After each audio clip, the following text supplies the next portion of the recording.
kasih Pastor Yongki, terima kasih saudara. Semangat pagi. Puji nama Tuhan, puji Tuhan. Benar kata Pastor Yongki, bangun pagi itu bukan karena kekuatan kita, bukan karena kesehatan yang kita jaga, tapi karena kasih setia Tuhan yang selalu baru setiap pagi. Pagi hari ini renungan kita judulnya adalah tujuan hidup, purpose in life. Ini suatu reminder buat kita. Kadang-kadang kita perlu diingatkan selalu. Amin. Saya mau mengawalinya dengan cerita Juli 2026 Juli 26 2019. Sebentar saudara, sebentar saudara. Alarm suami saya bunyi. Ya, saya mau mengawalinya dengan waktu itu Juli 26 2019. Saya menerima messenger, saat itu messenger, ucapan selamat ulang tahun dari kakak sepupu saya. Ini kakak sepupu saya ada di Qatar waktu itu. Ada di Qatar, dia seorang pengacara dan waktu itu datang ke Amerika untuk menghadiri pernikahan saya dan saya dibekali cukup baik. Waktu pernikahan dia terus mengatakan hal-hal firman Tuhan. Tuhan pertama kali melakukan mujizat waktu di pernikahan di Kana. Saya dibekali saat masuk dalam pernikahan dan kakak sepupu saya itu tiba-tiba SMS saya waktu itu. Eh, saya ingat SMS yang masuk dan saya tuh kadang-kadang ya saudara nggak tahu relate sama saya apa enggak. Kadang-kadang ada suatu kejadian yang kita bisa ingat spesifik kalau itu benar-benar menyentuh hati kita saat kita lagi apa. Waktu itu saya ingat banget saya lagi gendong Verena, anak saya, baru berapa bulan, saya megang handphone dan message itu masuk. Dan bunyinya dalam bahasa Inggris saya bacakan, Happy birthday Irin, I pray that all of God's purpose designed for you will be fulfilled. May you always be blessing for the glory of God. God bless you, Gerson, Robert, dan Verena. Hugs and love. Yang artinya, selamat ulang tahun Irin, saya berdoa semua rencana Tuhan, tujuan Tuhan yang menciptakan kamu akan digenapi. Semoga kamu menjadi berkat untuk kemuliaan Tuhan. Tuhan Yesus memberkati. Itu message-nya.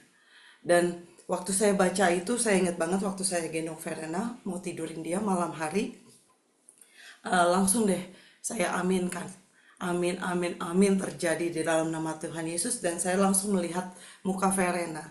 Verena waktu itu berapa bulan, saudara? Jadi ini adalah uh, buatan Allah yang sangat baru. Saya langsung genapi itu. Biar semua apa tujuan Tuhan atas Verena dari umur sekali kecil terjadi digenapi. Amin, saudara. Saya merasa eh, apa ya? Dan semenjak saya terima message itu, setiap anak-anak saya ulang tahun, setiap suami saya ulang tahun, itulah doa permohonan saya. Supaya semua rencana Tuhan digenapi atas hidup kita masing-masing. Amin. Mungkin rencana Tuhan berbeda atas Irin, atas saudara, atas yang lain.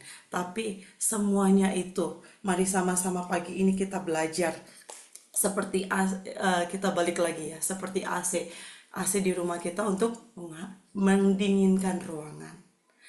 Cellphone digunakan untuk apa? Untuk alat komunikasi jarak jauh. Hidup kita juga sama, mungkin profesi kita berbeda, tapi tujuannya adalah hal yang sama. Amin. Sama pagi ini sesuatu reminder buat kita apa sih tujuan Tuhan saat penciptakan kita.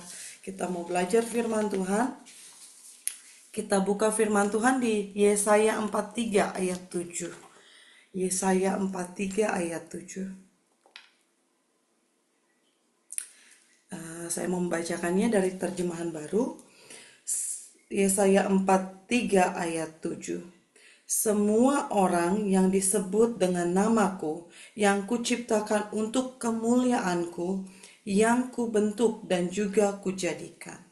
Semua orang yang disebut dengan namaku, yang kuciptakan. Tuhan yang menciptakan, untuk kemuliaanku, yang ku bentuk dan juga ku jadikan. Kita, kalau Tuhan menciptakan dunia, bumi, segala sesuatunya, Tuhan berfirman. Di sini Tuhan menciptakan manusia, ku bentuk. Jadi yang diciptakan Tuhan dibentuk itu apa? Manusia, saudara. Inilah untuk kemuliaanku, kuciptakan untuk kemuliaanku. Jadi firman Tuhan pagi hari ini mengingatkan kita tujuan hidup kita adalah apa? Tuhan menciptakan manusia untuk memuliakan Tuhan. Untuk yang kuciptakan untuk kemuliaanku, untuk kemuliaan Tuhan. Amin. Yang pertama adalah yang saya terima, Tuhan menciptakan manusia untuk memuliakan Tuhan. Jadi profesi kita apapun, tetap tujuan kita adalah untuk memuliakan Tuhan. 1 Korintus 10 ayat 31, kita baca firman Tuhan. 1 Korintus 10 ayat 31. Jika engkau makan, atau jika engkau minum, atau jika engkau melakukan sesuatu yang lain, lakukanlah semua itu untuk kemuliaan Allah. Firman Tuhan udah clear banget, gembleng di sini dikatakan untuk kemuliaan Allah. Lakukan untuk kemuliaan Allah. Satu lagi firman Tuhan. Yesaya 43 ayat 1.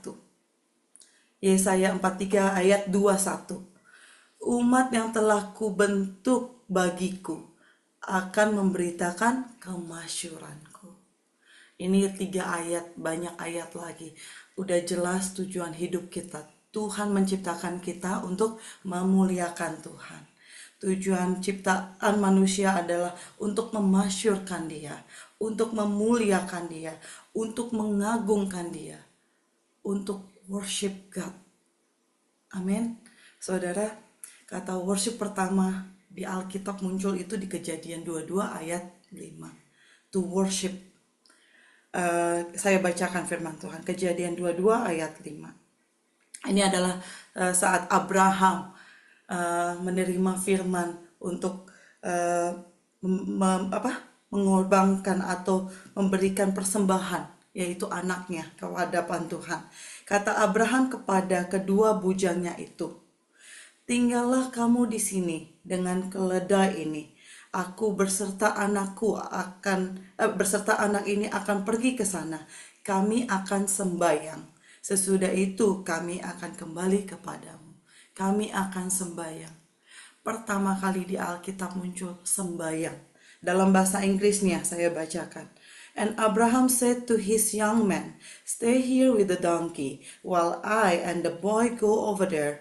We will worship and we will come back to you. We will worship. Kami akan sembahyang. Kami akan worship. We will worship. Inilah. Saat ini konteksnya sama sekali. Kalau pada umumnya, apalagi dalam gereja, saudara. Worship itu identik sama puji-pujian. Worship itu identik sama musik pada zaman sekarang. Tapi zaman ini, saat pertama kali worship itu sama sekali tidak ada musik, tidak ada pujian. Tapi adalah saat Abraham taat untuk mempersembahkan Ishak. Jadi yang saya terima rema ini adalah salah satu untuk kita memuji Tuhan, salah satu untuk kita memuliakan Tuhan adalah to worship. Dan worship ini pertama-tama datang adalah pada Abraham saat dia taat dan mempersembahkan Ishak. Yaitu saya terima rema ini ada 2 unsur worship di sini, ada 2 unsur penyembahan, taat dan mempersembahkan. Ada unsur ketaatan Abraham dan mempersembahkan Ishak, anak perjanjian, anak yang begitu ditunggu-tunggu, anak perjanjian itu untuk dipersembahkan di hadapan Allah.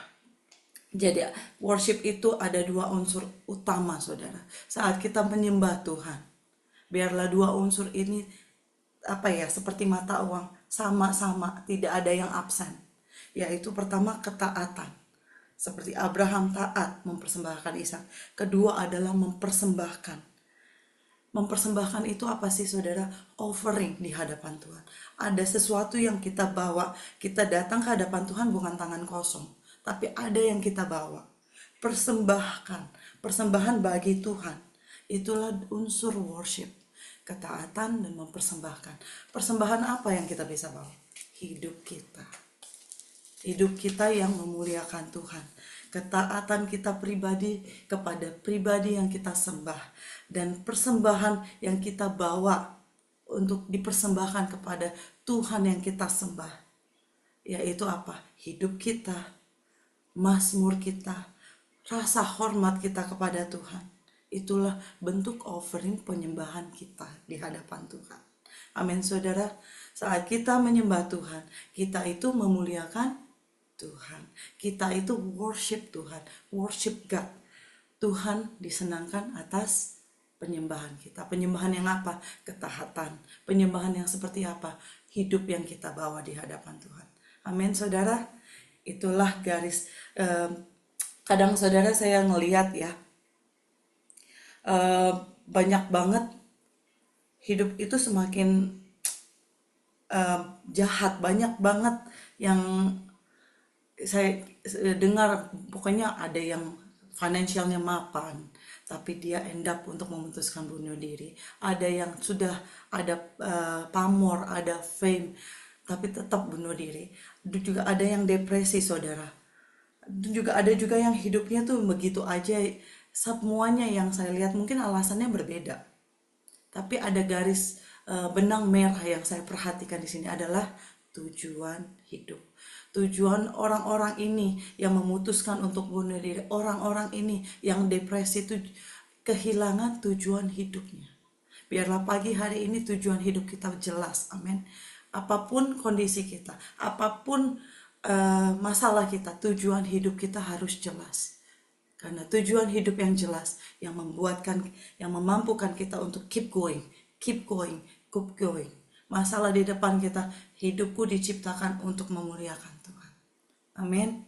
Puji nama Tuhan. Yang kedua yang saya terima, Tuhan menciptakan kita untuk menjadi berkat. Satu, untuk memuliakan Tuhan. Kedua, untuk menjadi berkat. Kejadian 1 ayat 28. Kejadian 1 ayat 28 firman Tuhan. Demikian firman Tuhan, Allah memberkati mereka, lalu Allah berfirman kepada mereka, beranak cuculah dan bertambah banyak, penuhilah bumi dan taklukkanlah itu, berkuasalah atas ikan-ikan di laut dan burung-burung di udara dan atas segala binatang yang merayap di bumi. Allah memberkati mereka. Siapa mereka? Manusia. Allah memberkati manusia. Kadang-kadang banyak banget ya firman ini dipakai untuk beranak cuculah, bertambah banyaklah. Jadi ya baik, itu baik. Tapi jangan lupa kita beranak cucu untuk apa? Bukan penuhi hanya bumi, tapi untuk menaklukkan bumi. Untuk berkuasa atas bumi.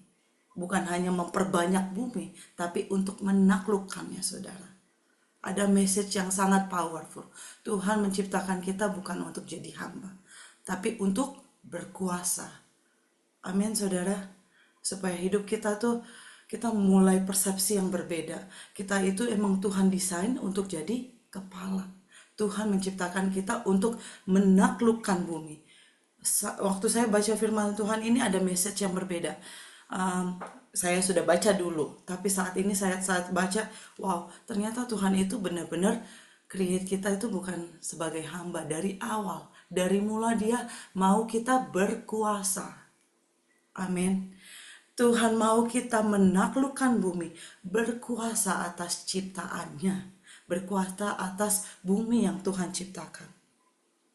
Allah memerintahkan manusia untuk menaklukkan, berkuasa atas bumi. Yang artinya kita manusia diberkati untuk itu, dipercayakan untuk mengelola bumi. Kita diberkati untuk mengelola berkat-berkat Tuhan yang dipercayakan atas hidup kita. Untuk kita dapat menaklukkan, untuk berkuasa. Supaya apa? Supaya kita jadi berkat. Bukan semata-mata berkuasa. bukan semata-mata untuk menaklukkan seenak jidat kita, bukan semata-mata menaklukkan untuk semau-mau kita, tapi ada message, ada duty kita. Kita ini ambasador surga Tuhan. Jadi semua tindakan kita itu harusnya ada maknanya. Kita berkuasa untuk menjadi berkat. Kejadian 12 ayat 2, saudara. Kejadian 12 ayat 2. Firman Tuhan mengatakan, Aku akan membuat engkau menjadi bangsa yang besar dan memberkati engkau, serta membuat namamu masyhur, dan engkau akan menjadi berkat. Tuhan menjadikan kita bangsa yang besar. Amin. Ini firman untuk Israel, tapi kita aminkan buat kita semua. Tuhan menjadikan kita besar, memberkati untuk menjadi berkat. Puji nama Tuhan. Tuhan Yesus baik. Tuhan Yesus sungguh rencananya atas hidup kita, tujuannya atas hidup kita saat Tuhan membentuk kita itu, rencananya itu udah mulia, saudara. Jadi kalau kita nggak menggenapi itu atas hidup kita, aduh sayang sekali. Amin. Pertanyaannya di mana buat kita, gimana caranya kita untuk menjadi berkat? Untuk menggenapi tujuan Tuhan atas hidup kita. Gimana caranya kita untuk menjadi berkat? Kalau kita menjadi berkat, mau tidak mau kita harus menaklukkan bumi. Mau tidak mau kita harus berkuasa. Kita harus pegang kuasa itu. Mau tidak mau kita harus mengelola berkat Tuhan. Agar kita menjadi saluran berkat Tuhan. Gimana kita menjadi berkat kalau hidup kita sendiri merana? Gimana kita mau menjadi berkat kalau hidup kita sendiri dalam financial struggle? Amin. Ini dulu yang kita harus ubah. Desain paradigma kita, enggak Tuhan. Engkau merancangkan kami untuk menjadi berkuasa. Biar itu digenapi atas hidup kita. Amin. Jangan mau kan. Dulu saya ingat banget, saya menerima konsep ini. Sebenarnya baik tujuannya untuk kita untuk terus humble. Hidup seperti roda di atas dan di bawah. Waktu itu bimbingan pranikah ditolak dalam nama Yesus sama Pastor Yogi. Kata firman ini juga dipegang sama suami saya. Hidup saya nggak mau di atas bawah, tapi selalu di atas. Kadang-kadang perumpamaannya itu tidak sesuai dengan firman. Ya intinya baik supaya kita terus hidup dalam kerendahan hati. Tapi itu bukan firman Tuhan. Kita terus hidup dalam kerendahan hati, tapi firman Tuhan kita di atas, bukan di bawah. Amin. Jadi kadang-kadang paradigma yang salah itu kita tolak dalam nama Tuhan Yesus. Tapi message-nya kita ambil untuk terus rendah hati. Amin. Puji nama Tuhan. Puji Tuhan. Jadi waktu saya merenungkan statement ini, diberkati untuk menjadi berkat. Diberkati untuk menjadi berkat. Diberkati untuk menjadi berkat. Artinya hidup saya untuk menjadi berkat, saya harus bisa dinikmati oleh orang lain. Artinya hidup saya untuk menjadi berkat, itu artinya saya harus memenuhi kebutuhan orang lain. Artinya hidup saya untuk menjadi berkat adanya untuk bermanfaat bagi orang lain. Bukan diri saya, bukan hanya untuk diri saya, tapi untuk orang lain. Dengan kata lain, untuk menghasilkan buah. Buah itu gak pernah dimakan untuk pohonnya. Buah itu dimakan untuk orang lain. Buah yang baik untuk orang lain. Pertanyaan saya, siapa di antara kita di sini pengguna Apple? iPhone. Siapa di antara kita yang pengguna Samsung? Saya baru welcome di Google Phone Club. Jadi mau Apple, Samsung, Google, seperti smartphone yang saya tadi umpamakan. Smartphone diciptakan untuk alat komunikasi. Jadi kalau kita mau ganti handphone atau kita mau beli handphone, apa yang biasanya kita lakukan? Kita pasti langsung otomatis kita lihat kan, compare feature-featurenya. Ini bagusnya buat apa ya? Ini kelebihannya apa? Yang ini versi yang ini, merek yang ini. Kita lihat feature-featurenya, kita compare. apa yang menjawab kebutuhan kita. Baru dari situ kita membelinya. Nggak ada kan di antara kita beli handphone ya udah apa aja di depan kita beli. Kita harus lihat compare fitur-fitur yang membantu mempermudah hidup kita, yang berguna untuk hidup kita. Kalau mungkin fotografer, dia lebih cenderung iPhone. Jadi sesuai dengan kebutuhan kita yang bermanfaat untuk kita. Sebuah produk semakin bagus, semakin bermanfaat, semakin banyak fitur-fitur yang bermanfaat, bisa menjawab kebutuhan manusia, semakin baik, semakin mahal. Jadi kalau kita membeli suatu produk dan kita sudah beli dan itu bagus, aduh ini bagus banget, kameranya bagus. Terus Google, saya tuh kadang-kadang password itu udah tuh forget it lah. Banyak banget makin lama makin banyak ini aja aplikasi password. Karena itu saya memutuskan untuk masuk ke Google Phone, Saudara. Itu disimpan lebih rapih di situ. Jadi saat saya mengalami kemudahan itu, yang saya puji siapa? Apa mall yang jual atau Amazon, mungkin Anda saudara beli di Amazon. Yang dipuji adalah Google-nya, the maker. Yang dipuji iPhone-nya.